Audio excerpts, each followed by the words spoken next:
Alright, everyone, my name is Heavy King Fox, and today I'm going to be telling you about my characters belonging to my series, Tides of Protomis, an anime based series mostly based upon shonen anime.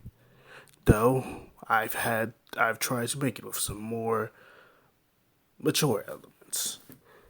Now then, today we'll be talking about the four tides, the four main characters of the series.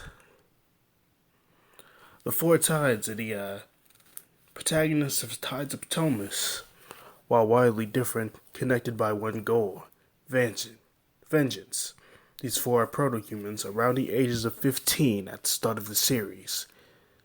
Proto-humans are humans who use the force known as Protomis, gained from encountering it or it being passed down genetically. These genes are commonly deactivated until one's body is in mortal danger, or, much rarely, in cases of extreme emotional distress. The abilities one gains, for the most part, are random. The four have large amounts of Protomis within them, making a primary target for the ones known as the Kaimarge Empire. They are all capable of destroying cities by themselves with said power.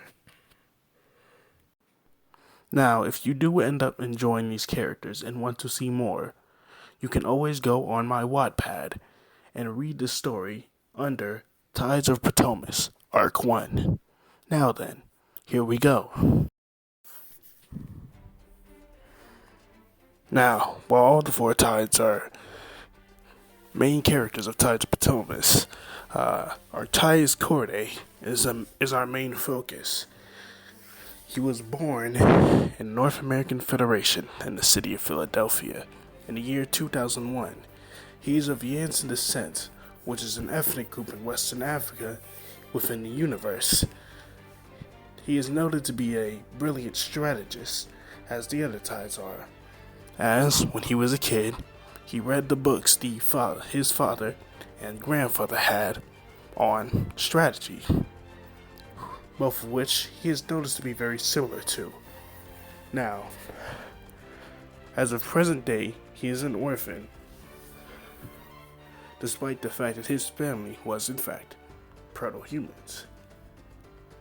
They were all killed in the war known as Frost Rebellion, a response to the Federation government declaring war on the Empire of Penzenheim, which ruled over Eastern Germany by the time of the Third World War.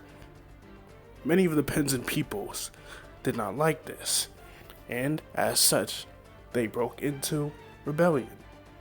And this rebellion was centered around the one known as Nolan Frost.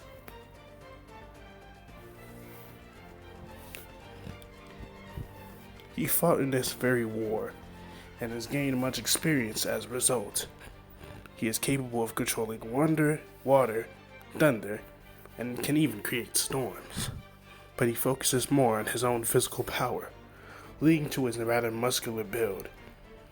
He is known to be quite standoffish, blunt, and ill-mannered. And, in present day, he is in fact a Lord von Zeisen is the last surviving member of House von Zeisen, a long line of generals from Delmenforte, which rules over Western Germany, or did prior to the annexation of Penzenheim. His family was killed at the same time Artias was, though later in the year.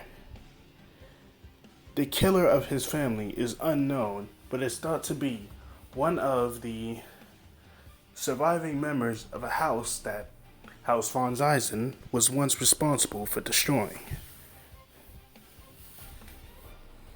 After the Delmenford Rebellion, which split the Holy Roman Empire into two states, he uses geokinesis, which he can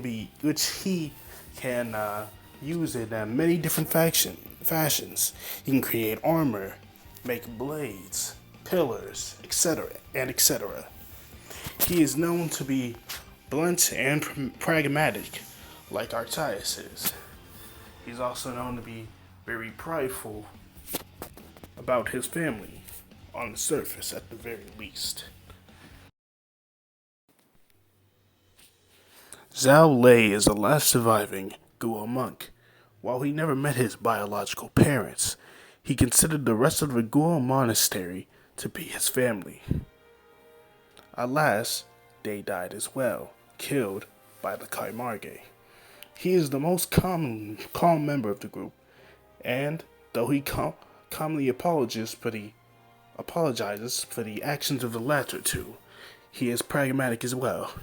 He wields a Tao, strengthened by Protomis forging, the process of imbuing metals with Protomis particles, as proto-humans, beyond a certain level, would simply shatter the blades used against them. Casimir was born in Nizhny Novgorod, where the rest of his family resided. Aside from his mother, who disappeared after he was born, during the height of World War III, the Second Russian Empire began forced conscription of proto-humans regardless of age. As it began to be pushed back by the World Trade Organization, as its allies had begun to fall as well. His father left to fight in an anti-government militia, and he went after him, to the chagrin of his relatives. He was eventually forced to return home, and when he did, he found that his family had been killed in the crossfire, as they became a battleground. To this day, he blames himself for their deaths, believing he could have protected them if he had stayed. Today, he's a relatively normal person. He'll crack jokes all the time, or, at others, he will be the butt of our ties and a lot of jokes. After his failed attempts to pick up chicks, as he calls it. However, he is perfectly capable of being serious. He has abilities typical to those of an Esper. He can use telekinesis, create shields, and etc. However, he did not discover this long before the series. Like Artias, he has a muscular build that is mostly physical. Okay, now then, that was the evaluation of the 4 tides. Now, believe me, there are a lot more characters to go over, though I may not go over many of them here. As such, as I said at the beginning of the video, they can be found at Tides of Protomis, Arc 1 on Wattpad. The link to this story will be in the description. Below. In addition, as I've been uploading the songs for openings, I plan to start animating opening 1 for Tides of Protomis soon, and I will get back to you all and tell you how that goes. Now then, Heavy King Fox, out.